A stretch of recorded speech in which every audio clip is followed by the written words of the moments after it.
И они изобрели свой древнетюркский рунический алфавит. Вот вы его видите. Аларымыздың султан енді әрине жақсы білеміз ғой, айтып жүрміз қанша, иә. Сына жазу, ойма жазу, бітік деген ол кітап. Бітікші сол кітапқа сөйтіп ойма сына жазулар жазған. Олжас Сүлейменовтің қыш кітап дегені бар еді, сол бұрында қыш ондай тақтайларға бүйтіп жазған. Одан кейін тасқа қашап жазған. Ана күлтегіндерін тапқанда сол тасқа қашап жазған. Бірақ мен қазір бұл жайлы емес, бұған уақыт емес бөлгім келгені, мынау нәрсе есіме түсіп кетті да.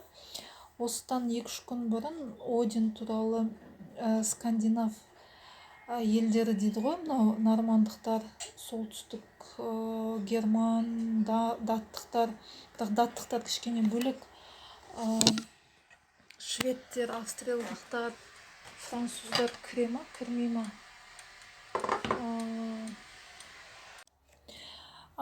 Сол елдерде енді немістерді дей берейікші, бірақ іс қанден ап бола ма сонда? Сараласақ қазақша термин болып тұр. Сол Одиннің тарихында былай айтады: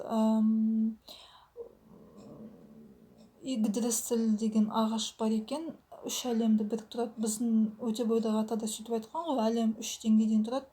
Жоғарғы әлемде перілер, ортаңғыда адамдар, төменгі әлемде ергежейлілер. Сосын алыптар өмір сүрген, үлкен дәулер өмір сүрген бір тамырында. Тура жаңа біздің қазақи дүниетаным.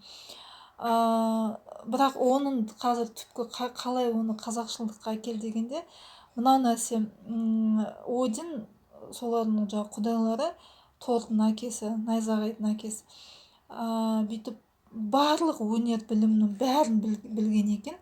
Бірақ бір сатыға келгенде Норн деп айтылады, 3 әпкелі сіңлі. Солардың ілім білімін, қуамын, болашақты меңзей, болашақты болжайтын сондай бір ілімге жетпекші болған үшін ол оң көзін жұлып алып, сол құрбандыққа шалады да, содан кейін 9 күн 9 түн аяғын ағашқа бүйтіп шегемен қадалап, сөйтіп асылып тұрған 9-шы күні ашығып, енді өлер-өлермеш күнде жаңағыдай тәңір иесі, жаңағыдай иелері соны қабылдап, соның құрбандығын сөйтіп, сол норындар, жаңа апалы-сіңлілер бұған сол сыйды берген екен, болашақты. Сонда сол руналар келді дегенде мен деп өлдім күліп. Сонда саған 21 футарка қалай келді сонда? Ата-бабасы әкеңді көзіне көрсет деген сол болып тұр ғой. Содан кейін бұл да қазақшылық